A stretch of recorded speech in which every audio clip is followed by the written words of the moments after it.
جب آپ کا کوئی ایک دروازہ بند ہوتا ہے یا دوسرا دروازہ بند ہوتا ہے یا تیسرا دروازہ بند ہوتا ہے یا چوتھا دروازہ بند ہوتا ہے، تو ہو سکتا ہے کہ جو پانچواں دروازہ ہے نا وہ آپ کو وہاں لے جائے جو پچھلے 4 دروازے آپ کو نہیں لے جا سکتے تھے۔ آپ کو اس کا یقین ہونا چاہیے۔ آپ نے کچھ ٹرائی کیا لیکن بات نہیں بنی، آپ واپس آئے۔ آپ نے کچھ اور ٹرائی کیا، وہاں پہ بھی بات نہیں بنی، دروازہ بند تھا، چاہے وہ شادی کا معاملہ تھا یا آپ کی طلاق ہو گئی یا دوسری دفعہ یا تیسری دفعہ طلاق ہو گئی۔ خاص کر کچھ بھائی اور بہنیں، خاص کر کچھ بہنیں جو ہیں، جب ان کو کوئی طلاق ہو جاتی ہے یا 2 دفعہ طلاق ہو جاتی ہے، وہ یہ کہتے ہیں کہ بھائی میں نے ہار مان لی ہے۔ کیوں؟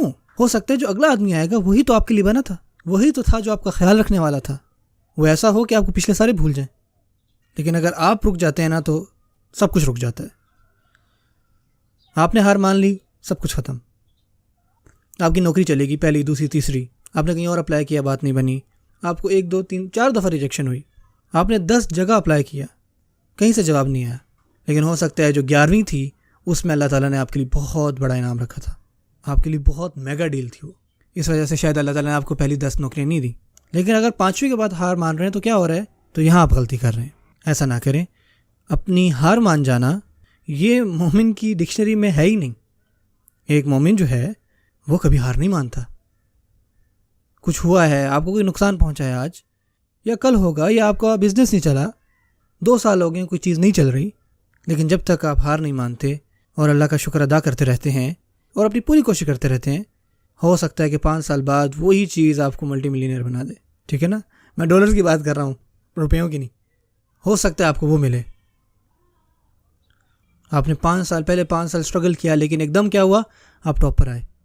یہی تو اللہ کا پلان تھا۔ آپ نے امید کے ساتھ کام لیا۔ ایسے موقع پہ آپ نے امید سے کام لیا جہاں پہ ہر کوئی تقریباً ہار مان جاتا ہے، جن کا ایمان پختہ نہیں ہوتا۔ حسبنا اللہ و نعم الوکیل۔ اللہ تعالیٰ ہمارے لیے کافی ہے اور وہ ہمارا سب سے بہترین وکیل ہے۔ اللہ تعالیٰ فرماتے ہیں جس یقین کے ساتھ انہوں نے حسبنا اللہ و نعم الوکیل پڑھا تو ہم نے واقعی میں ان کے لیے وہ کنورٹ کر لی، جس بھی چیز سے وہ ڈر رہے تھے یا جو بھی چیز ان کو پریشان کر رہی تھی، ہم نے وہ سب ان کے لیے آسان بنا دیا اس کے بدلے میں۔ کامیابی کیسے آتی ہے؟ پر امید رہنے سے۔